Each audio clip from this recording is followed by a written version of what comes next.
नमस्कार, स्वागत है आपका। आप देख रहे हैं इंडिया टीवी। आपके साथ मैं हूं प्राची पाराशर। सुबह के 11 बज चुके हैं। हम फिर लेकर हाजिर हैं धुआंधार खबरों का ताजा तरीन बुलेटिन।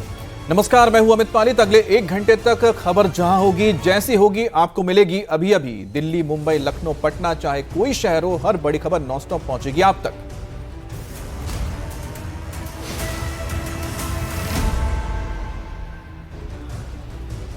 आज खबरों में बात करेंगे कैसे पश्चिम बंगाल के फौल्ता में हो रही है रिपोलिंग, कैसे अभिषेक के पुष्पा की निकल गई हेकड़ी, और पंजाब से राजस्थान तक कैसे पेट्रोल डीजल पर मचा है हड़कंप।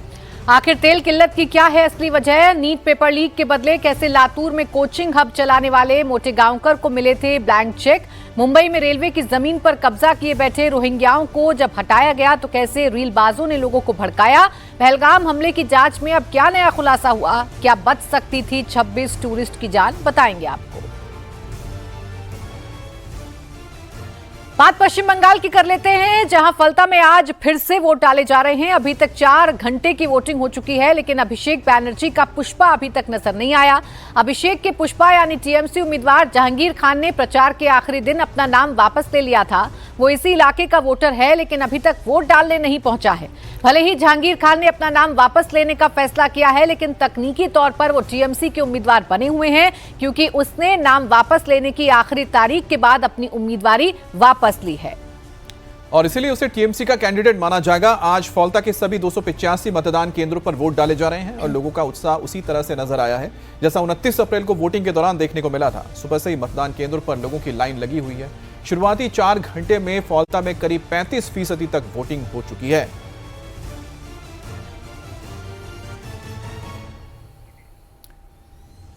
फौल्ता की फाइनल जंग जारी है, लेकिन खुद को पुष्पा बताने वाले टीएमसी के जहांगीर खान ने सरेंडर कर दिया है। जहांगीर ने चुनाव प्रचार के आखिरी दिन अपना नाम वापस ले लिया। बंगाल में मिली हार और शुभेंदु सरकार के ताबड़तोड़ एक्शन के बाद टीएमसी का कोई नेता प्रचार में नहीं पहुंचा।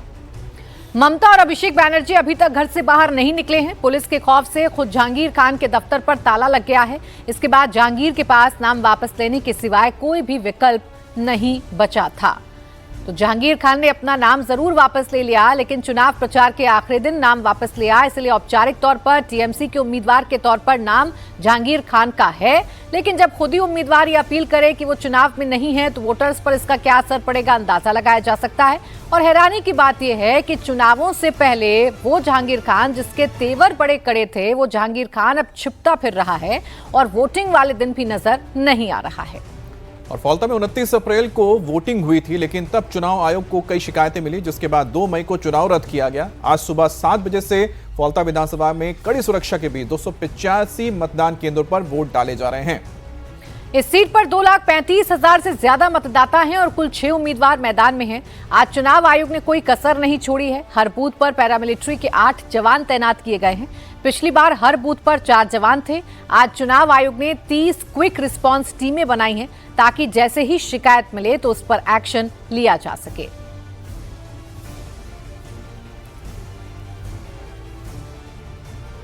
और हमारे साथ संवाददाता ओंकार सरकार जुड़ गए हैं सीधा फौल्ता से। ओंकार, अभी तक जो वोटिंग हुई है उसके हिसाब से आपको क्या समझ में आ रहा है? लहर किस तरफ है? और दूसरी चीज है कि आखिरकार जहांगीर खान का कुछ अता पता लगा? देखिए, अभी सुबह 11 बज रहे हैं और सुबह 11 बजे तक वोटिंग के जो परसेंटेज हमारे पास पहुंच रहा है वो 35% के आसपास है। यानी कि वोटिंग बम्पर तरीके से चल रहा है। और इस वक्त हम लोग उसी बूथ पर है जहां पर आमतौर पे जहांगीर खान वोट डालते थे। यही वो बूथ है जहां पर जहांगीर खान अपने वोट डालते थे, लेकिन आज सुबह से उनके घर पे ताला लगा हुआ है और वो वोट डालने भी नहीं आए हैं अभी तक। और धीरे धीरे जैसे कि देखा जा रहा है, यहाँ पर कतार तो लगी हुई है, यहाँ पर काफ़ी सारे लोग हैं। उनसे पहले बातचीत करेंगे। क्या नाम है दादा आपका? दौलत लश्कर। अच्छा, क्या हालत बना हुआ है अभी? ये तो ভোট ভালোই হচ্ছে। अच्छा, कोई डर नहीं है ना मन में? ना ना ना नहीं नहीं। पहले का डराया जाता था आप लोग? ना ना। अच्छा, क्या नाम है दादा आपका? আদিত্য মল্লিক। আচ্ছা, কি অবস্থা এখন? ভালো। আগে কি ভয় পেতেন ভোট দিতে? না। আচ্ছা, এখন কি অবস্থা? ঠিক আছে, ভালো। ভোট দিচ্ছেন, তাই তো? কি নাম দাদা আপনার? সোমনাথ পাল। কি অবস্থা এখন? সবে জাস্ট এলাম ভোটটা দিতে, এখনো মতো তো লাইনে দাঁড়িয়ে আছি। এখন ঠিকঠাক মতো ভোট দিতে পারলে ঠিক আছে। लगता है पहले क्या ऐसे शांतिपूर्वक तरीके से चुनाव होता था? ठीक है, वो बैलेंस करके चलता था हम। अच्छा, ठीक है, अब ठीक है, डर की वजह से बैलेंस करना पड़ता था क्या? नहीं, डर नहीं है, डर के नहीं है, ऐसा चलता है। तो अभी तो ये पुष्पा अपने नाम वापस ले लिया है। वो क्या वापस ले लिया का नहीं लिया, वो उसका खुद का मामला है, तो उसमें हमारा कोई राय नहीं है। मैं वोट दान के लिए आया हूँ, अभी जस्ट लाइन में लगा हूँ। हाँ सही है, सही है। तो यहाँ पर सिक्योरिटी व्यवस्था सही है और ये जो बूथ है, ये बूथ पर ही जहांगीर खान अपना मतदान करते हैं। हालांकि आज वो घर पे नहीं है, उनका घर पे ताला लगा हुआ है और वो मतदान केंद्र तक भी नहीं पहुंचा है। जैसे कि आमतौर पे यहाँ के जो स्थानीय लोग हैं उनसे बातचीत करने के बाद ये पता चला है, जब से वो अपना नाम विड्रॉ किए ओंकार, जिस डायमंड हार्बर मॉडल के कसीदे पढ़े जाते थे, जिस डायमंड हार्बर मॉडल को लेकर अभिषेक बैनर्जी ये कहा करते थे कि 10 जन्म भी ले लें लेकिन इस मॉडल को क्रैक नहीं कर पाएगी भारतीय जनता पार्टी, अब उसी मॉडल में पड़ने वाली ये सीट, यहाँ टीएमसी इतनी निष्क्रिय नजर क्यों आ रही है? टीएमसी के नेता कहाँ हैं? जहांगीर खान कहाँ हैं? अभिषेक बैनर्जी और ममता बनर्जी क्यों एक्टिव नजर नहीं आए?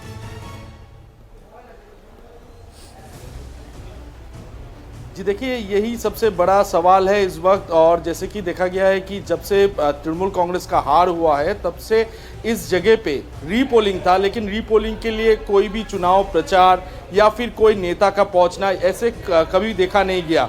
और तो इसी वजह से जहांगीर खान ने अपना नाम वापस ले लिया है, ऐसे ही जहांगीर खान का जो करीबी है उनका कहना है। हालांकि वो जो अपना नाम वापस लिया है पार्टी के तरफ से, यानी तृणमूल कांग्रेस की तरफ से, तो ये कहा जा रहा है कि वो उसका निजी मामला है, निजी मामला के वजह से वो अपना नाम वापस लिया है।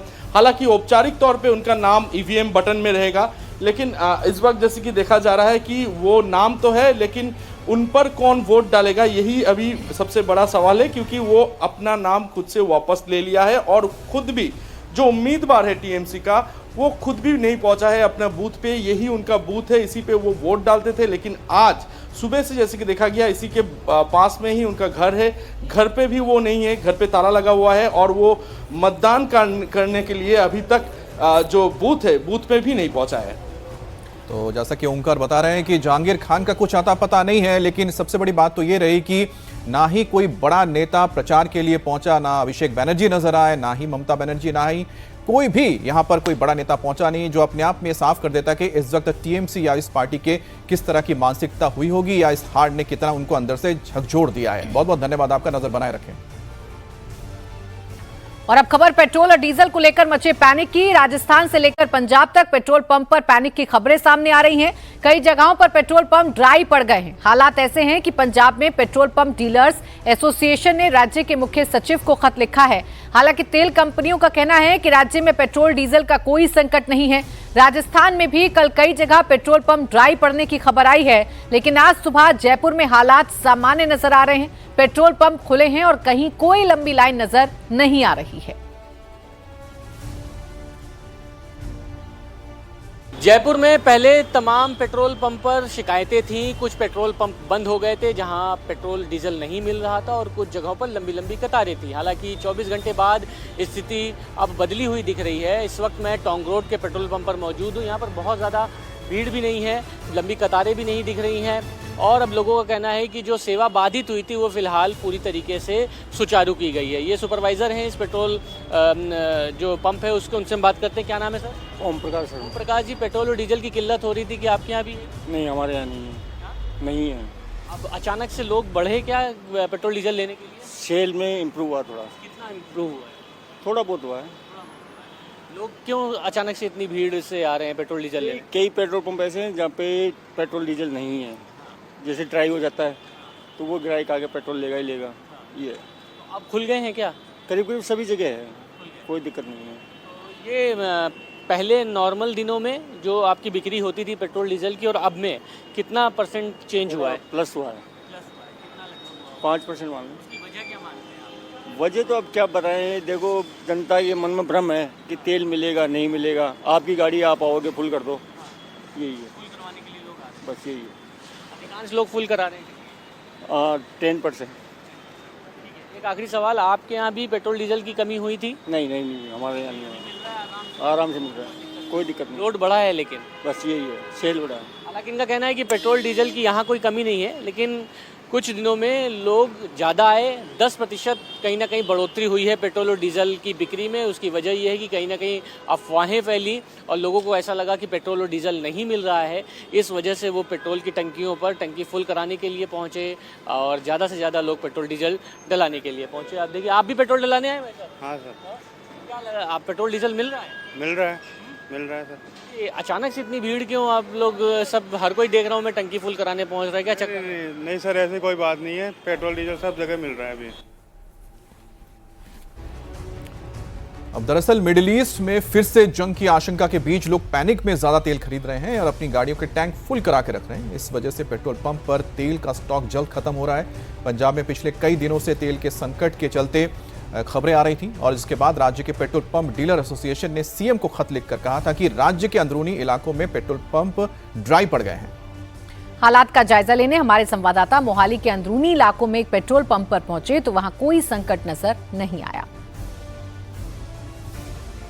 पंजाब पेट्रोल पंप एसोसिएशन की तरफ से एक लेटर चीफ सेक्रेटरी को लिखा गया जिसमें यह कहा गया कि जो रिमोट एरिया हैं वहां पर जो पेट्रोल पंप हैं वो लगातार सूख रहे हैं, ड्राई हो रहे हैं और हम ऐसे ही एक जांच के लिए रिमोट एरिया में पहुंचे हैं जो कि चंडीगढ़ से काफी दूर है और जो पंजाब का आखिरी बॉर्डर है ये हरियाणा के साथ लगता हुआ उसके बेहद करीब है। और यहाँ की मैं पेट्रोल की आपको स्थिति दिखाता हूँ तो पेट्रोल जो है वो अभी ओपनिंग स्टॉक है 6,822 का और डीजल का जो है वो 10,515 का स्टॉक जो है वो अभी यहाँ पर दिखा रहा है। हिंदुस्तान पेट्रोलियम का ये पेट्रोल पंप है और जो लेटर था उसमें भी यही कहा गया था कि जो खासकर हिंदुस्तान पेट्रोलियम और जो दूसरा भारत पेट्रोलियम है उसमें दिक्कत आ रही है। हमारे साथ मैनेजर हैं पेट्रोल पंप के, जितेंद्र शर्मा नाम है इनका। क्या अभी कोई दिक्कत आ रही है ऐसी, क्या अभी चल रहा है? नहीं, अभी तो कोई दिक्कत नहीं आ रही ऐसी सर। तो क्या अभी स्थिति क्या है आपके पेट्रोल पंप की? अभी तो ठीक है जी, अभी तो कुछ ऐसा नहीं है। हाँ जी। कोई दिक्कत पहले आई हो? नहीं, अभी तक तो कोई दिक्कत नहीं आई। पेट्रोल पंप मैनेजर हैं जितेंद्र शर्मा हैं और ये आपको मैं तस्वीर सामने दिखा रहा हूँ कि किस तरह से यहाँ पे पेट्रोल डलवाने के लिए लोग जो हैं वो पहुंचे हुए हैं और यहाँ पर पेट्रोल और डीजल जो है वो डलवाया जा रहा है क्योंकि ये ग्रामीण इलाका है और ये भले ही डिस्ट्रिक्ट मोहाली में पड़ता है लेकिन ये हरियाणा के साथ सटा हुआ ये एरिया है पूरा। और ये आप तस्वीरें इस वक्त आप देख रहे हैं यहाँ पे, तो यहाँ पे लगातार पेट्रोल और डीजल की जो सप्लाई है वो की जा रही है यहाँ पे। और ये हालात जो हैं ये रिमोट एरियाज के हैं। हालांकि अब जो डीलर एसोसिएशन की तरफ से जो लेटर लिखा गया है उसमें जो तथ्य रखेंगे उसमें कितनी सच्चाई है वो तो खैर अब चीफ सेक्रेटरी जो है वो जांच कर रहे हैं, लेकिन ग्राउंड रिपोर्ट जो है इस वक्त जो बता रही है वो जनता के सामने है। अब आखिरकार सच्चाई क्या है, पैनिक क्यों फैला है, इसे जानने के लिए मेरे दो सहयोगी इस वक्त हमारे साथ मौजूद हैं। मनीष भट्टाचार्य जयपुर से और पुनीत परिंजा चंडीगढ़ से हमारे साथ मौजूद हैं। मनीष, लगातार राजस्थान से जो खबरें आ रही हैं ये किस वजह से सामने आ रही हैं? क्या वाकई में किल्लत है या सिर्फ पैनिक क्रिएट किया जा रहा है? देखिए, पहले तो पैनिक क्रिएट किया गया। जो मेरी बातचीत हुई पेट्रोल एसोसिएशन के लोगों से और कुछ अन्य लोगों से, तो पहले तो कुछ पेट्रोल पंप्स ड्राई थे। उनका यह कहना है कि उनको डिपो से नहीं मिल रहा था, लेकिन उसकी जब तय तक की हमने जानकारी जुटाने की कोशिश की तो ये क्रेडिट का सारा खेल दिख रहा था कि भाई जिनको क्रेडिट पे पेट्रोल दिया जा रहा था उनको क्रेडिट पे नहीं बल्कि ऑन स्पॉट पैसा दीजिए, जो डिपो में जो पेट्रोल आपको लेके जाना है वो पेट्रोल लेके जाइए। पहली बात, जिनको ये पेट्रोल नहीं मिल रहा था वो अपने पेट्रोल पंप को ड्राई घोषित कर दे रहे थे, वहां पे पेट्रोल नहीं मिल रहा था। इसी वजह से लोगों की भीड़ उन पेट्रोल पंपों पर पहुंचने लगी जो शहर के इलाकों में ज्यादा चलती। जैसे मैं इस पेट्रोल पंप पर मौजूद हूँ टोंक के रोड पर, आप देखिए अमूमन यहाँ पर फ्लो बहुत रहता है क्योंकि ये टोंक रोड पर बना है, लेकिन यहाँ पर किसी तरीके की कोई कमी नहीं दिखाई दी। पेट्रोल पंप के जो सुपरवाइजर है उनसे हम बात करते हैं, यहाँ पेट्रोल पंप में पेट्रोल या डीजल की कमी रही? किल्लत रही है सर, बहुत ज़्यादा। मतलब हाफ टाइम तो ड्राई रहता था पंप पे, मतलब वहाँ से डीजल मिलता नहीं था, पेट्रोल टैंक देते नहीं थे, जो देते थे वो रुक जाता था, तो कमी रही है। अब क्या है? अभी भी कमी है सर। हाँ, शहर के इलाकों में जो पेट्रोल पंप्स हैं यहाँ भी आसपास काफ़ी हम ड्राई रहते हैं, आपको नहीं मिल रहा है पेट्रोल डीजल। और भी जो तुम लोग, आप लोग पेट्रोल डीजल भरवाने आए, क्या सर बढ़िया स्थिति है यहाँ पे, कोई दिक्कत नहीं आ रही, पेट्रोल की कोई कमी नहीं आ रही। लेकिन ये जो पेट्रोल पंपों पर जो भीड़ लग रही है, लंबी लंबी लोग आ रहे हैं, तो क्यों आ रहे हैं? क्या अफवाह है या कोई गलत मैसेज है या पेट्रोल डीजल वाकई में नहीं मिल रहा है? सर ये अफवाह है, यहाँ पे तो बिल्कुल अच्छी तरह से पेट्रोल मिल रहा है, यहाँ पे हमको कोई परेशानी नहीं हो रही यहाँ पे बिल्कुल भी। आप लोग भी भरवाने आए? हाँ सर। क्या पेट्रोल डीजल मिल रहा है आसानी से? हाँ मिल रहा है, मिल रहा है। गांव के इलाकों में उसमें भी सही है। मिल रहा है। आप भी पेट्रोल पेट्रोल भरवाने आए हैं, तो क्या पेट्रोल ऐसा लग रहा है कि पेट्रोल डीजल नहीं मिल रहा आसानी से? नहीं मिल रहा है, एक्चुअली पूरा पेट्रोल मिल रहा है। तो ये तमाम लोग हैं जो पेट्रोल डीजल भरवाने आए हैं। कुछ लोग ऐसे हैं जिनका कहना है कि रिमोट इलाकों में थोड़ी बहुत स्थिति कल तक जरूर थी। कल कई पेट्रोल पंप थे जो बंद हो गए थे, जिसको हमने दिखाया जयपुर के मानसरोवर इलाके के मुहाना में, सांगानेर इलाके में। उसके बाद देर रात तक के यहाँ मीटिंग हुई राज्य सरकार की तरफ से। सरकार ने सभी पेट्रोल पंप के लोगों को कहीं ना कहीं आदेश दिया है कि पेट्रोल डीजल पूरी तरीके से है, लिहाजा पेट्रोल पंप बंद नहीं होने चाहिए। उसके बाद मीटिंग के बाद आज सुबह से स्थिति बदली दिखाई दे रही है और तस्वीर आपके सामने है कि जिन पेट्रोल पंपों पर भीड़ लगी रहती थी वहां ना के बराबर भीड़ है और पेट्रोल और डीजल आसानी से मिल रहा है। ठीक है, पुनीत के पास चलते हैं। पुनीत, आपके पीछे अगर पेट्रोल पंप है तो जरा तस्वीर दिखाएगा कि वहां पर इस वक्त किस तरह के हालात है, क्या वहां पर आपको भीड़ नजर आ रही है, और अब तक आपने जितने भी सफर करते हुए पेट्रोल पंप देखे वहां आपको क्या तस्वीर मिली है, तो हकीकत क्या है और अफवाह के बीच क्या आपको देखने को मिला? यहां पर फिलहाल क्योंकि जो लेटर लिखी गई थी पेट्रोलियम एसोसिएशन की तरफ से, उसमें यह जिक्र किया गया था कि जो ड्राई पेट्रोल पंप हो रहे हैं वो दरअसल जो रिमोट एरिया में पेट्रोल पंप है वहां पर ड्राई जो है ज्यादा हो रही है। फिलहाल यहां पर जो है इस वक्त की स्थिति जो ये है कि वाहन यहां पर जरूर आ रहे हैं क्योंकि रिमोट एरिया है, लेकिन वाहनों की संख्या जो है वो ना के बराबर है, यूं कहें, क्योंकि रिमोट एरिया है, काफी कम यहां पर संख्या है। और ये लगातार जिस तरह से पेट्रोल पंप पे यहां पर लोग आते हैं, पेट्रोल डलवाते हैं। क्या नाम है भैया आपका? भोला कुमार नाम है। भोला जी, क्या पेट्रोल के में वृद्धि हुई है अभी? जो जिस तरह से खबरें आ रही हैं तो लोग ज्यादा डलवाने के लिए आ रहे हैं। उतना तो मतलब कटी है यहाँ पे, सेल उतना है नहीं। अच्छा, पेट्रोल पूरा मिल रहा है, तेल मिल रहा है पूरा यहाँ पे? पूरा मिल तो रहा है, पीछे से नहीं मिलता है। पीछे से नहीं मिल रहा है? नहीं। क्या कह रहे हैं कंपनी? कंपनी स्टॉक देख कर भेज रहे बस। अच्छा, इतना कम आ रहा है मतलब पीछे से? हाँ, कम आ रहा है जी। तो कब से आ रही है दिक्कत? उतना तो मैं तो नया हुआ है जी। अच्छा, हाँ जी। लेकिन जब से आप आए तो दिक्कत आ रही है? हाँ। जी, तो ये यहाँ पे पेट्रोल पंप ठीक है पुनीत, कुछ दिक्कतें हैं तो कुछ अफवाहें हैं जिसकी वजह से लोगों में पैनिक क्रिएट हो रहा है। बने रहिएगा हमारे साथ। इस बीच राजस्थान से पेट्रोल से जुड़ी एक और बड़ी खबर आ रही है। राजस्थान के पेट्रोल पंपों पर तेल चोरी का भी खुलासा हुआ है। 20 जिलों में पकड़ी गई तेल की चोरी। राजस्थान में 100 से ज्यादा नोजल सीज किए गए हैं। ये बड़ी खबर आपको बता रहे हैं। तेल चोरी की घटनाएं भी सामने आ रही हैं। राजस्थान में 103 नोजल सीज भी कर दिए गए हैं। राजस्थान में पेट्रोल पंप पर तेल चोरी का खुलासा हुआ है और 20 जिलों में ये तेल की चोरी पकड़ी गई है। और हमारे साथ मनीष जुड़ गए हैं। मनीष, इस बारे में और क्या जानकारी है आपको कि अब चोरियां भी होने लगी हैं, तो प्रशासन कहां है?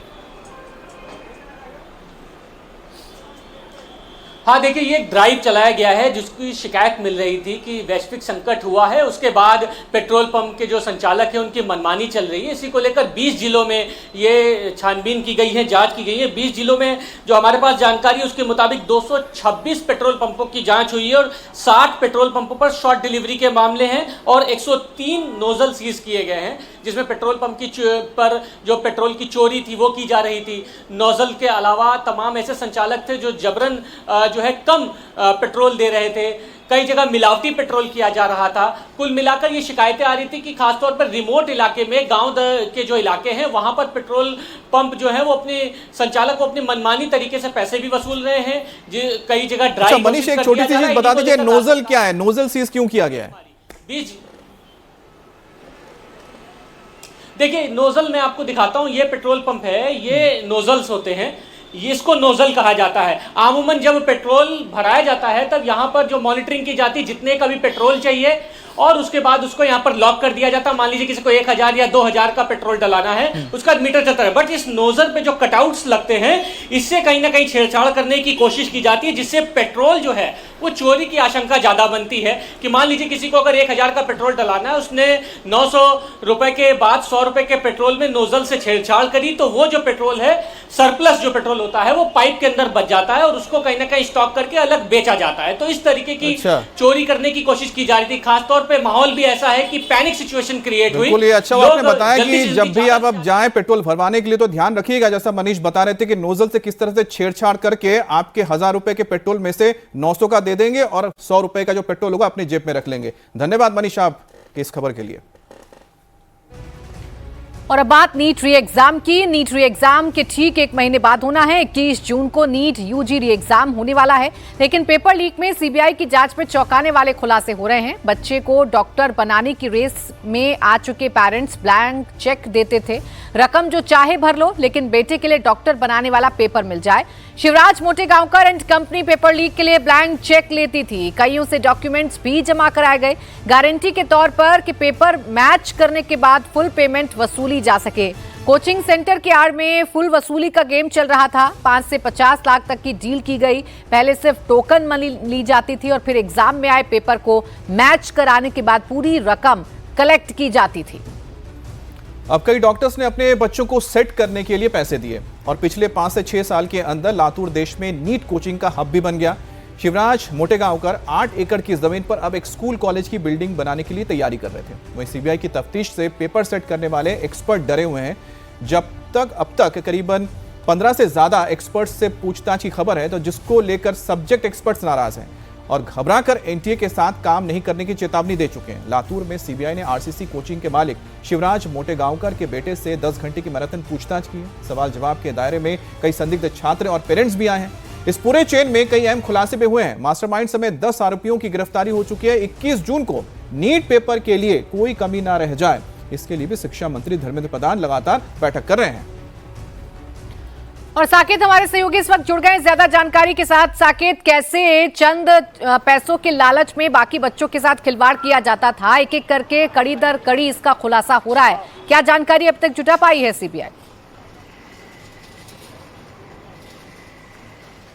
देखिए प्राची, अब तक सीबीआई सूत्रों से जो हमारी बातचीत हुई है उसमें वो साफ तौर पर कह रहे हैं कि ये कोई छोटा मोटा अमाउंट नहीं है। ये पेरेंट्स को टारगेट करते थे उनकी आर्थिक आय के अनुसार। अगर कोई बच्चा कम पैसे वाला है, कोई परिवार कम पैसे वाला है, फिर भी अगर वो चाहता है कि वो इस पूरे प्रकरण में नीट क्रॉस कर ले, नीट एग्जामिनेशन पास कर ले, तो उसके लिए उनके पास एक अलग तरीका होता था। इसमें पीवी कुलकर्णी या फिर मनीषा वाघमारे, मनीषा मंधारे, ये सभी नेक्सस के तरीके से उन बच्चों को अपने गिरोह में शामिल करते थे और उनसे अपना काम करवाते थे। तो ये नेक्सस का एक पार्ट हो गया। दूसरा हिस्सा होता था वो रईस बच्चे जिन्हें टारगेट किया जाता था 5 लाख रुपए, 10 लाख रुपए, यहाँ तक कि ये रकम 25 से 50 लाख तक रुपए की है, जिसमें पेरेंट्स को एक साथ कोई अमाउंट नहीं देना होता था। और ये उस बैकग्राउंड के पेरेंट्स थे जो डॉक्टर हैं, इंजीनियर हैं या फिर बड़े पदों पर शामिल हैं और चाहते हैं कि उनका बच्चा डॉक्टरेट क्लियर करे, लेकिन उसकी ऐसी कैपेबिलिटी नहीं है कि वो एग्जाम पास कर पाए। तो ऐसे में वो पहले ही इस पेपर को सेट कर लेते थे। उन्हें इस बात की जानकारी होती थी कि जो मुख्य आरोपी है शिवराज मोटेगांवकर और पीवी कुलकर्णी, उनका एक मैसेज चलता है।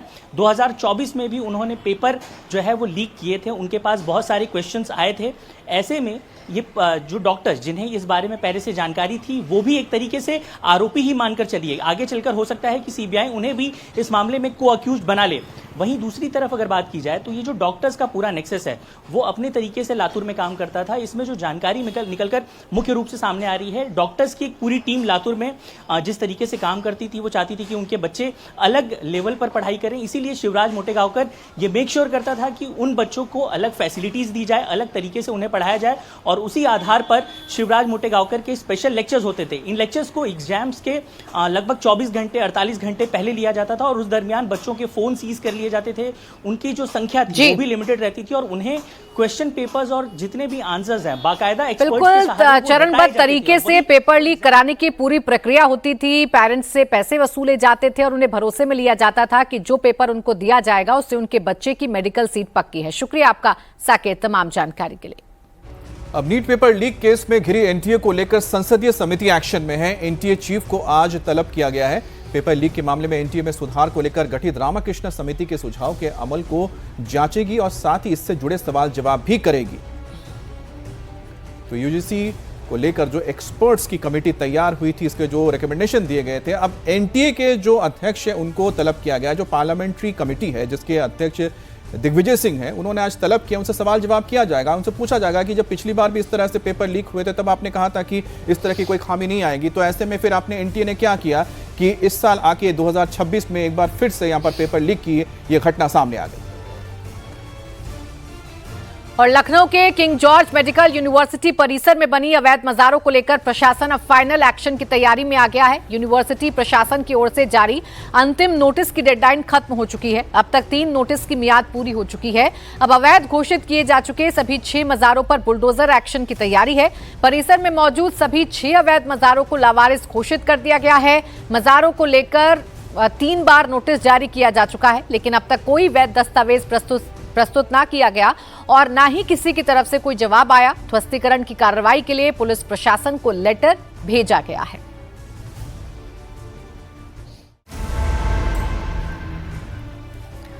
अवैध कब्जे पर एक्शन तो माहौल बिगाड़ने पहुंच गए रीलबाज। इस वक्त की बड़ी खबर मुंबई से आ रही है। बांद्रा के गरीब नगर में बुलडोजर एक्शन के दौरान भयंकर बवाल हुआ। उपद्रवियों ने पुलिस पर पत्थरबाजी कर दी। पत्थरबाजी में 10 पुलिसकर्मी घायल हो गए। इस दौरान पुलिस ने 10 पत्थरबाजों को हिरासत में भी लिया है। पत्थरबाजी का एक नया वीडियो भी सामने आया है। वीडियो में आप देख सकते हैं उपद्रवी कैसे पुलिस पर पत्थर बरसा रहे हैं। अवैध मस्जिद पर बुलडोजर एक्शन के बाद ये लोग भड़क गए और पुलिस पर हमला शुरू कर दिया। और माहौल को बिगड़ते हुए देख पुलिस ने भी उपद्रवियों पर लाठीचार्ज किया, जिसके बाद भगदड़ मच गई। यहाँ देखिए किस तरह से पुलिस के ऊपर पत्थर फेंके जा रहे हैं, जिसके बाद पुलिस को लाठियां भाजनी पड़ी।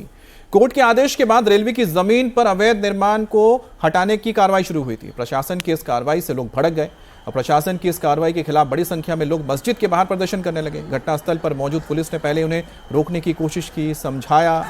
जब हालात काबू से बाहर हो गए तब जाके लाठीचार्ज करना पड़ा है। अब इस दौरान प्रदर्शनकारियों ने पुलिस पर पथराव किया, जिसमें कई पुलिसकर्मी घायल हुए और इसी की तस्वीरें। तो ये तस्वीर आप देख रहे हैं, ये बांद्रा की तस्वीर है, जहां स्टेशन के जमीन पर यानी रेलवे की जमीन पर जो अवैध कब्जा किया गया था उसको हाईकोर्ट के आदेश के बाद खाली कराने की कार्रवाई शुरू हुई। अब लगातार ये काम चल भी रहा था, बहुत ही शांतिपूर्ण ढंग से चल रहा था। फिर अचानक कुछ लोग यहां पर इकट्ठे हो गए और उन्होंने पुलिस के ऊपर पथराव करना शुरू कर दिया। उसके बाद पुलिस को हालात काबू में करने के लिए इन पर लाठियां भाजनी पड़ी। अब इसमें कुछ पुलिस वाले भी घायल हो गए क्योंकि अचानक ही पत्थर फेंकना शुरू कर दिया गया था। अब रेलवे की जमीन पर कब्जा करने के बाद अगर उससे कोर्ट से हटाने का ऑर्डर आए तो इसमें पुलिस वाले भी क्या करें, वो भी कोर्ट का ही आदेश का पालन कर रहे हैं। ऐसे में उनको ये बताया भी गया है कि भाई ये पूरा मामला इतने सालों तक चला, जब आप लोग ये हार गए, मामला ये केस हार गए, उसके बाद ही कार्रवाई शुरू हुई है। तो ऐसे में पुलिस की यहाँ पर क्या गलती है? लेकिन पुलिस पर देखिए कैसे खुलेआम पत्थर फेंके जा रहे हैं। एम्बुलेंस में यहाँ पर डॉक्टर की टीम भी पहुंची है और हाथों को बैंडेज किया जा रहा है। किसी के चेहरे पर खून आया है तो किसी के हाथ में चोट आई है तो किसी के यहाँ पर बदन पर पत्थर जो है बरसे गए हैं। यहाँ पर देखिए इनके ओठ में जो है चोट लगी है, इलाज यहाँ पर किया जा रहा है। ये देखिए इनका हाथ तो खून से पूरा लहूलुहान लग रहा है। आप बताइए कि आपने भी बैंडेज किया है यहाँ पर, क्या कैसा लगा आपको? ये पत्थर मारा उन्होंने। क्या कर रहे थे, कैसे समझा रहे थे लोगों को? लोगों को अच्छे से समझा दिया, लेकिन वो मानते नहीं, वो उन्होंने पत्थरबाजी शुरू कर दिया। अच्छा, अभी आप ठीक है? हाँ ठीक है। आप बताइए कि आपके हाथ में खून आ रहा है? यहाँ पे मुझे पहले पथराव शुरू हुआ, एक पत्थर यहाँ लगा मुझे मैं डिफेंस लेके पीछे जा रहा था ना, तो उस समय फिर दूसरा पत्थर आया, यहाँ पे लगा, मैं मुंह को फिर बचाया, यहाँ लगा, तीसरा पत्थर मेरे यहाँ लगा और फिर लास्ट वाला पत्थर इधर लगा। ऐसा कंटिन्यू जो है मेरे फिर इधर एक पत्थर लगा है ऐसा। अभी मेरे को ना चक्कर से आ रहे, मेरे को ट्रीटमेंट लेना है ना। बुलडोजर एक्शन के बाद बांद्रा का माहौल तनावपूर्ण है। उपद्रवियों ने पुलिस को खुली चुनौती दी है। एक युवक ने वीडियो बनाते हुए धमकी दी और कहा कि हम लोग किसी से कम नहीं हैं, अपने हक के लिए जहां तक जाना होगा जाएंगे। साथ ही उसने लोगों से अपील की कि वीडियो को ज्यादा से ज्यादा शेयर करें, सरकार तक ये वीडियो जानी चाहिए। सरकार तक ये वीडियो जाए कि क्या मुसलमानों के लिए क्या ये कानून है, और लोगों के लिए, और धर्म के लोगों के, सरकार तक ये वीडियो जाए कि क्या मुसलमानों के लिए क्या ये कानून है, और लोगों के लिए, और धर्म के लोगों के लिए कानून नहीं है क्या? हम लोग किसी से कम है क्या? हम लोग अपने हक के लिए जहाँ तक हो पाएगा वहाँ तक आवाज उठाएंगे इंशाअल्लाह। अल्लाहू अकबर। देखो चाचा को बाहर खोल दिया है, प्रशासन बिल्कुल ही नहीं सुन रहा है। ये जो है ना हाई कोर्ट तक बात जानी चाहिए। अल्लाहू अकबर। वीडियो शेयर करो ताकि जो है प्रशासन तक और सरकार तक ये वीडियो जाए कि मुसलमानों के लिए क्या बिल्कुल ही मारा जा रहा है मुसलमानों को। देखो देखो ये कहां तक सही है बताओ।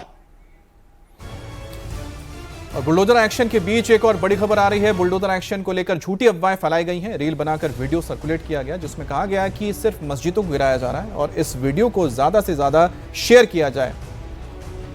दावा किया जा रहा है कि इस वीडियो के वायरल होने के बाद मस्जिद के बाहर भारी भीड़ जमा हो गई और हंगामा शुरू हो गया।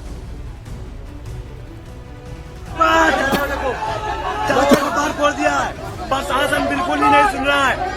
ये जो है ना हाई कोर्ट तक बात। बांद्रा गरीब नगर में अभी बुलडोजर कार्रवाई की जा रही है। ये तो आप सभी को मालूम होगा। वहाँ के गरीबों को वहाँ से भगाया जा रहा है, मारा पीटा जा रहा है, उनको आज बेघर कर दिया गया है। और मेरे भाई वहाँ पर एक मस्जिद है, वो मस्जिद में जिस मस्जिद में कल तक अजान होती थी, नमाज होती थी, उस मस्जिद को आज उन्हीं मुसलमानों के सामने शहीद कर दिया गया। वो बेचारे कुछ नहीं कर पाए, फिर सिर्फ देखते रह गए। जो भी आगे आ रहा है बचाने के लिए उन्हें मारा जा रहा है, उन्हें वहां से भगाया जा रहा है। मेरे भाई आज एक और मस्जिद शहीद हो गई हम सबके सामने और हम लोग कुछ नहीं कर पाए। जितना हो सके इस वीडियो को उतना शेयर कीजिए। और हमारे साथ साकेत जुड़ गए हैं। साकेत, जो हम ये वीडियो देख रहे थे, यहाँ तो बहुत कह सकते हैं कि प्लान तरीके से ये वीडियो बनाए गए, रील डाले गए ताकि लोगों को उकसाया जाए, भड़काया जाए और इकट्ठा किया जाए। तो क्या निकल कर आया इस जांच में अब तक सामने? कौन लोग थे जो इस तरह से माहौल को बिगाड़ रहे थे? अमित, देखिए, इस पूरे मामले में पुलिस मल्टीपल एफआईआर दर्ज कर रही है। इस मामले में जो पहली एफआईआर दर्ज की गई है उसमें 10 आरोपियों को नामजद किया गया है। वहीं ये पूरी डिमोलिशन प्रोसेस को मैं आपको यहां दिखाना चाहूंगा कि यहां पर अब ये जो डिमोलिशन प्रोसेस है वो स्टार्ट कर दिया गया है। यहां पर ये जो आप हिस्सा देख रहे हैं, ये बांद्रा स्टेशन से लगकर वो हिस्सा है जो पहले और दूसरे चरण में यानी 2 दिनों के चरण में तोड़ा गया था। उसके बाद अब ये जो बुलडोजर की कार्रवाई है वो यहाँ पर जो है वो पूरी तरीके से करते हुए मलबा हटाने का काम जो है वो किया जा रहा है। और इस मलबे को हटाते हुए ये सुनिश्चित किया जाएगा कि कल की घटना जिस तरीके से हुई उसे अब किसी भी प्रकार से दोहराया न जाए। वहीं इस पूरी डिमोलिशन प्रोसेस को वेस्टर्न रेलवे की तरफ से जो है वो अंजाम दिया जा रहा है। हमारे साथ एक्सक्लूसिव विनीत अभिषेक जी हैं। सर, ये जो पूरी घटना हुई, कल की घटना जिस तरीके से हुई, उसके बाद ये जो प्रोसेस है वो किस तरीके से सुनियोजित ढंग से किया जा रहा है, क्या प्रोसेस है और ये कब तक पूरा होगा, अगर विस्तार से आप बता पाएं। जी देखिए, जब भी हम इस तरह की एक्सरसाइज, इस तरह की इनिशिएटिव की प्लानिंग करते हैं तो हम मल्टीपल सिनेरियोज उसको हम प्रीएम्प्ट करते हैं। क्या क्या हो सकता है, क्या सिचुएशंस डेवलप हो सकते हैं, उसको ध्यान में रख के ही हमारा पूरा जो ये टीम का जो गठन होता है। जैसा कि हमने कल देखा, 1200 के करीब स्टाफ यहाँ डेप्यूटेड थे, जिसमें 500 सिटी पुलिस से, 250 आरपीएफ, 200 जीआरपी। आज भी सिमिलर डिप्लॉयमेंट है। ये जो डिप्लॉयमेंट है, जो पर्टिकुलरली जो हमारे फोर्स, जो हमारे सिक्योरिटी स्टाफ यहाँ है, अलग अलग एक्सपर्टीज़ के साथ आते हैं जो किसी भी इस तरह की सिचुएशन को टैकल करने के लिए तैयार रहते हैं। कल हमने खुद देखा। जी, क्या बांद्रा स्टेशन के पास भी कोई डिमोलिशन प्रोसेस किया? साकेत, देखिए, पूरी तरीके से तैयार था प्रशासन कि अगर ऐसा कुछ होगा तो एक्शन लिया जाएगा और ऐसे लोगों को वक्त रहते कंट्रोल कर लिया जाएगा। लेकिन साकेत, अगर आप हमें ये बता सकें कि रीलबाजों पर अभी तक क्या एक्शन लिया गया है, ये झूठ किस तरीके से फैलाया गया?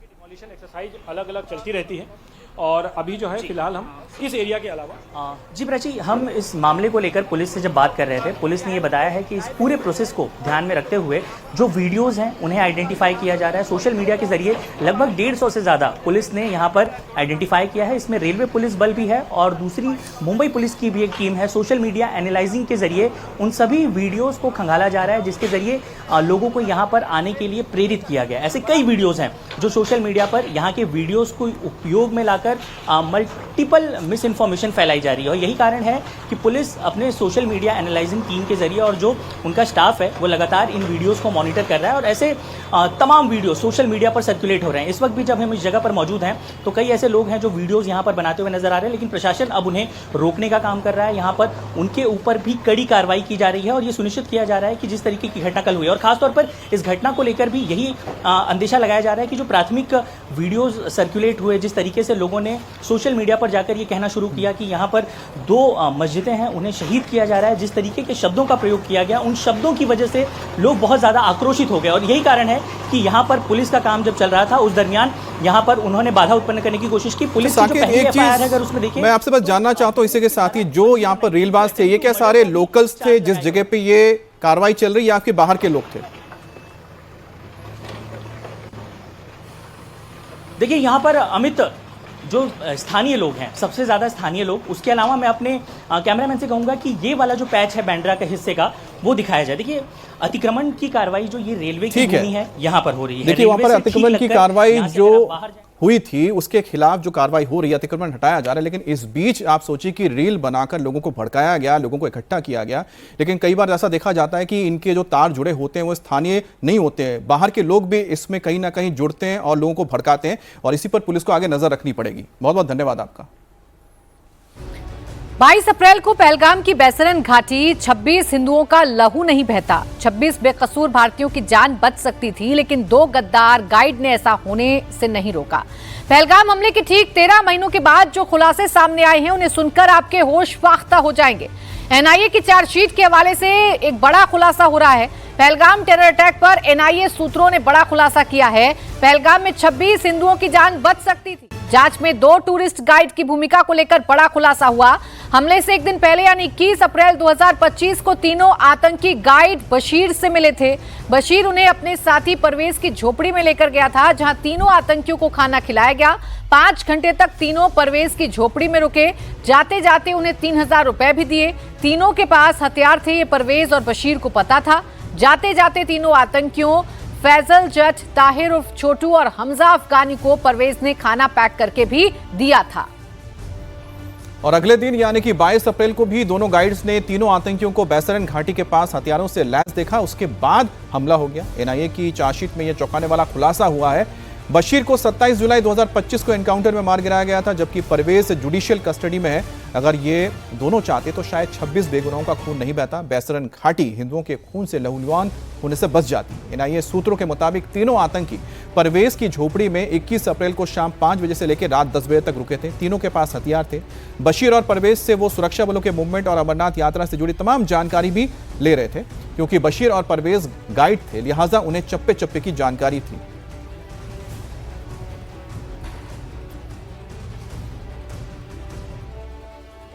और पहलगाम हमले के तीनों हमलावर तो ऑपरेशन महादेव के दौरान ढेर कर दिए गए थे, लेकिन एनआईए की असल चुनौती इनके मददगारों तक पहुंचने की थी। अब गाइड से लेकर मास्टरमाइंड तक एनआईए ने हर किसी को ढूंढ निकाला। पहले दोनों गद्दार गाइड्स की भूमिका समझिए। पहला बशीर अहमद है, दूसरा परवेज अहमद है। ये दोनों पहलगाम में टूरिस्ट का काम करते थे, यानी टूरिस्ट गाइड का काम करते थे। 21 अप्रैल को दोनों की मुलाकात तीनों आतंकियों फैजल जट उर्फ सुलेमान, हबीब ताहिर उर्फ छोटू और हमजा अफगानी से मुलाकात हुई थी। बशीर से उन्होंने पनाह मांगी, फिर बशीर उन्हें अपने दोस्त परवेज के घर लेकर गया और उसकी पत्नी से चुप रहने के लिए कहा। करीब 5 घंटे तक शाम को 5 से लेकर रात 10 बजे तक तीनों दहशतगर्दों को परवेज की झोपड़ी में पनाह दी गई। आपको जानकारी दे दें कि अब एक एक करके इनके बारे में पता लगाने की कोशिश की जा रही है कि इनको कैसे वहां पर मदद दी गई, खाना खिलाया गया, चाय पानी करवाया गया। जाते जाते तीनों ने 3000 रुपए बशीर और परवेज को भी दिए थे। अगले दिन तीनों आतंकियों को बशीर और परवेज ने हमले वाली जगह यानी बैसरन घाटी पर देखा था। हथियारों से लैस थे तीनों। इसके ठीक बाद बैसरन घाटी में हिंदुओं का कत्लेआम मचा दिया गया। इन दोनों टूरिस्ट गाइड्स की पहली गद्दारी ये रही कि जानते समझते हुए भी इन्होंने तीनों आतंकियों को पनाह दी। दूसरी गद्दारी ये रही कि इन्होंने ना तो पुलिस को बताया, ना ही सिक्योरिटी एजेंसीज को इसकी जानकारी दी। और अब पहलगाम हमले से जुड़ा एक और बड़ा खुलासा सामने आया है। एनआईए की चार्जशीट में लश्कर के लंगड़ा का जिक्र है, जो इस समय पाकिस्तान के लाहौर में बैठा है। पहलगाम हमले पर पाकिस्तान के झूठ का भी पर्दाफाश हो गया। एनआईए की चार्जशीट में लश्कर लंगड़ा को मास्टरमाइंड बताया गया है, जो इस वक्त लाहौर में खुलेआम घूम रहा है। सैफुल्ला उर्फ लंगड़ा तीनों आतंकियों का हैंडलर था, जो पाकिस्तान में बैठकर तीनों को कंट्रोल कर रहा था। सैफुल्ला 2005 से 2007 के बीच कश्मीर के कुलगाम में रहता था, लेकिन 2017 में वो अपनी बीवी के साथ पाकिस्तान भाग गया था। 2019 में अनुच्छेद 370 हटने के बाद फिर से वो कश्मीर घाटी में एक्टिव हो गया था। एनआईए ने अपनी चार्जशीट में सैफुल्ला उर्फ लंगड़ा को आरोपी नंबर 1 बनाया है। एनआईए के सूत्रों ने बड़ा दावा किया है। चार्जशीट में लश्कर के लंगड़े को मास्टरमाइंड बताया गया है। आरोपी नंबर 1 इसका नाम सैफुल्ला जट उर्फ लंगड़ा है। वो इस वक्त लाहौर में है। इसका पहला रोल है कि हमलावरों का हैंडलर होना, दूसरा रोल है कि ये पूरे टाइम आतंकियों के कांटेक्ट में था, तीसरा रोल ये है कि पहलगाम हमले के पूरे ऑपरेशन को इसने लीड किया था। ये लंगड़ा कैसे हुआ? दरअसल एक बार इसके एक पैर में गोली लगी थी, जिसके बाद उसकी टांग काटनी पड़ी और वो नकली पैर लगाकर घूमता है। 370 हटने के बाद ये कश्मीर में एक्टिव हुआ था। 2005 से 7 तक ये कश्मीर के कुलगाम में रहता था। 2017 में ये पाकिस्तान भागने में कामयाब रहा। पहलगाम हमले को लेकर पाकिस्तान के झूठ का पर्दाफाश हो गया है। एनआईए सूत्रों के हवाले से बड़ा खुलासा हुआ है। पाकिस्तान हमले में अपनी भागीदारी से इनकार करता आया है, लेकिन एनआईए की चार्जशीट पे जो खुलासा हुआ है वो चौंकाने वाला है। पहलगाम टेरर अटैक को लेकर चौंकाने वाला खुलासा हुआ। ऑपरेशन महादेव में मारे गए आतंकियों के पास से जो 2 मोबाइल मिले थे, उनमें एक लाहौर में खरीदा गया था और दूसरा कराची में। एनआईए की चार्जशीट में खुलासा हुआ है, हमले के बाद जिस टीआरएफ ने इसकी जिम्मेदारी ली थी, उसका टेलीग्राम अकाउंट भी रावलपिंडी से ऑपरेट हो रहा था। हमले के तुरंत बाद टीआरएफ ने इसकी जिम्मेदारी ली थी। इसके बाद यूनाइटेड नेशंस की सिक्योरिटी काउंसिल में जब इसकी निंदा हुई तो टीआरएफ पलट गया और कहा कि हमारा टेलीग्राम अकाउंट हैक हो गया था। और हमारे साथ कुमार सोनू जुड़ गए हैं। कुमार सोनू, कई खुलासे हुए हैं और क्या क्या बातें निकलकर सामने आई है पहलगाम हमले को लेकर?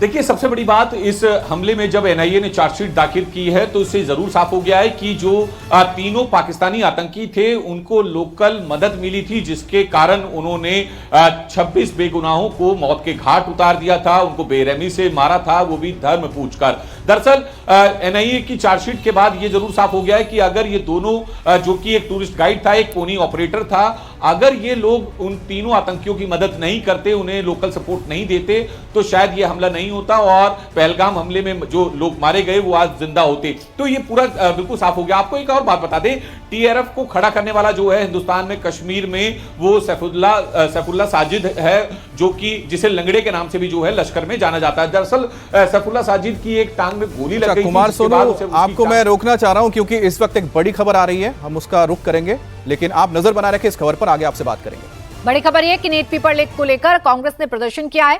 जयपुर में सड़कों पर कांग्रेस के कार्यकर्ता उतर आए हैं। कांग्रेस कार्यकर्ताओं की पुलिस के साथ झड़प भी हो गई है। कांग्रेस वर्कर्स ने बैरिकेडिंग फांदने की कोशिश की है और फिर इन्हें तितर बितर करने के लिए वाटर कैनन का इस्तेमाल पुलिस की तरफ से किया गया है, सुरक्षा बलों की तरफ से किया गया है। लेकिन आप देखिए, बड़ी संख्या में कांग्रेस के कार्यकर्ता इकट्ठे हुए हैं। दरअसल नीट पेपर लीक को लेकर विपक्ष लगातार सरकार पर हमलावर है। कांग्रेस लगातार सरकार से सवाल पूछ रही है कि एनटीए का गठन जिस उद्देश्य से हुआ था, जब वो उद्देश्य ही फुलफिल नहीं हो पा रहा है तो फिर एनटीए का मतलब क्या है। लगातार शिक्षा मंत्री धर्मेंद्र प्रधान के इस्तीफे की मांग कांग्रेस की तरफ से की जा रही है और अब कांग्रेस सड़कों पर उतरकर भी माहौल बनाने की कोशिश कर रही है। नीट पेपर लीक मामले में जयपुर में प्रदर्शन हो रहा है, जहां सड़कों पर कांग्रेस के कार्यकर्ता उतर आए हैं और जो बैरिकेड्स लगाए गए थे पुलिस की तरफ से, उन बैरिकेड्स को भी फांदने की कोशिश की गई है। वाटर कैनन का इस्तेमाल किया गया है ताकि इन लोगों को कंट्रोल किया जा सके। ये मामला नीट पेपर लीक से जुड़ा हुआ है। नीट पेपर लीक होने के बाद से ही कांग्रेस लगातार सरकार पर हमलावर है और कांग्रेस ये कह रही है कि सरकार पूरी तरीके से फेल्योर है। शिक्षा मॉडल जो है सरकार का, वो ध्वस्त हो गया है और सीधे तौर पर यह आरोप सरकार पर लगा रही है कि क्या एनटीए के अधिकारियों को बचाने की कोशिश की जा रही है। हालांकि दूसरी तरफ इस पूरे मामले में सीबीआई जांच हो रही है। सीबीआई एक एक करके उन तमाम गुनहगारों को पकड़ रही है जिन्होंने छात्रों के भविष्य के साथ खिलवाड़ किया है। इसके साथ ही साथ जो संसद की स्थायी समिति है, उसने एनटीए के चेयरपर्सन को भी आज तलब किया है और इन सब के बीच सियासत भी हो रही है। कांग्रेस के कार्यकर्ता सड़कों पर उतरे हुए हैं।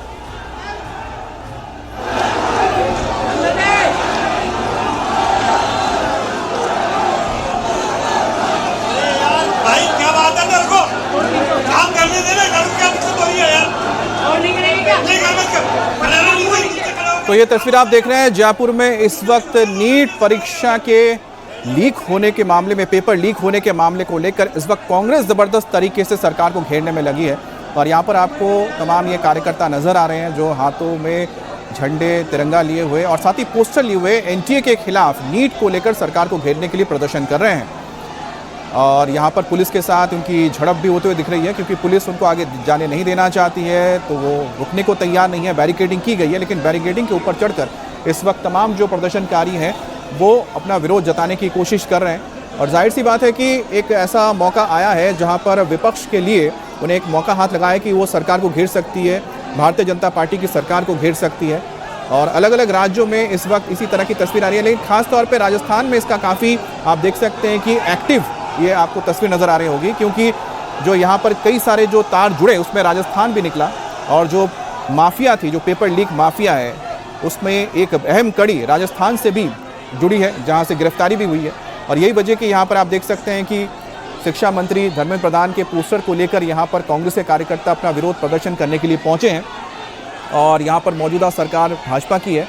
तो ऐसे में ये विपक्ष के पास मौका है कि सरकार को घेरा जाए और ये मुद्दा भी काफ़ी वाजिब है, नीट से जुड़ा हुआ है, बच्चों से जुड़ा हुआ है, उनके भविष्य से जुड़ा हुआ है। तो उन्हें शायद ये उम्मीद है कि इसका कुछ राजनीतिक लाभ उन्हें मिल सकता है। लेकिन बहरहाल एनटीए और साथ ही शिक्षा मंत्रालय की ओर से कई कदम उठाए जा रहे हैं ताकि आने वाले वक्त में इस तरह की पेपर लीक के हालात ना बने। कंप्यूटर के जरिए एग्ज़ाम लिया जाएगा, लेकिन उसमें भी ये देखने की ज़रूरत है कि किसी भी तरह से जो पेपर सेट करते हैं, जो पेपर तैयार करते हैं, उनमें ऐसे लोग ना आ जाएं जिनके चलते पेपर लीक हो जाए। क्योंकि 2026 में यही हुआ, जो लोग पेपर सेट करने में शामिल थे वही इसके सबसे बड़े मास्टरमाइंड निकले और इन्होंने बाहर निकल के इस पेपर को रखा। तो ये तस्वीरें हम आपको दिखा रहे हैं। कांग्रेस के कार्यकर्ता इस वक्त जबरदस्त प्रदर्शन कर रहे हैं और उनको लगातार समझाने की कोशिश की जा रही है। धर्मेंद्र प्रधान नीट चोर धर्मेंद्र प्रधान इस्तीफा दे। बीजेपी दमन कर रही है आंदोलन का, इनके यहाँ पेपर चोरी हो रहे हैं, लाखों बच्चों का भविष्य बर्बाद कर रहे हैं। धर्मेंद्र प्रधान इनका सरगना है। धर्मेंद्र प्रधान नीट चोरों का सरगना है। तो ये तस्वीर आप देखिए, नारेबाजी आप सुनिए। दरअसल शिक्षा मंत्री के खिलाफ कांग्रेस के कार्यकर्ता प्रदर्शन कर रहे हैं। कांग्रेस लगातार ये मांग कर रही है कि शिक्षा मंत्री धर्मेंद्र प्रधान को इस्तीफा देना चाहिए। ये सरकार की नाकामी है, ये शिक्षा मंत्री की नाकामी है, ये बार बार कांग्रेस की तरफ से आरोप लगाए जा रहे हैं। और इसी मुद्दे को लेकर आज कांग्रेस के कार्यकर्ता सड़कों पर उतरकर जबरदस्त हंगामा कर रहे हैं, जबरदस्त जो विरोध प्रदर्शन है वो कर रहे हैं। हालांकि इस मामले में अगर कार्रवाई की बात करें तो सीबीआई लगातार कार्रवाई कर रही है और एक एक गुनहगार को पकड़ा जा रहा है। और एक्ट्रेस त्विषा शर्मा की संदिग्ध मौत का मामला अब गर्माता जा रहा है और गहराता भी जा रहा है। 9 दिनों के बाद भी जांच टीमें किसी निष्कर्ष पर नहीं पहुंच पाई है। पुलिस लगातार मामले की जांच पड़ताल में जुटी है। आरोपी पति समर्थ सिंह पर अब 30,000 रुपए का इनाम घोषित किया गया क्योंकि वो फरार है। तो दूसरी ओर कोर्ट ने एसएचओ को निर्देश दिया कि त्विषा शर्मा की बॉडी को अच्छे से प्रिजर्व करके रखा जाए और कोर्ट को इसकी जानकारी दी जाए, क्योंकि त्विषा की पोस्टमार्टम रिपोर्ट में खुलासा हुआ है कि त्विषा की गर्दन के सामने के हिस्से पर 2 लाल रंग के खरोंच मिले हैं। इसके साथ ही साथ बाएं हाथ के बाहरी हिस्से पर कई चोट के निशान हैं। बाईं कलाई के जोड़ पर भी चोट के निशान हैं और दाहिने हाथ की एक उंगली पर लाल रंग की चोट है। त्विषा केस के वकील का कहना है कि कोर्ट का ये फैसला बताता है कि कहीं ना कहीं त्विषा के साथ कुछ हुआ है जिसकी जांच जरूरी है। वो इसके लिए हाई कोर्ट जाएंगे। सबसे पहला सवाल, आप तो हाई कोर्ट जा रहे हैं।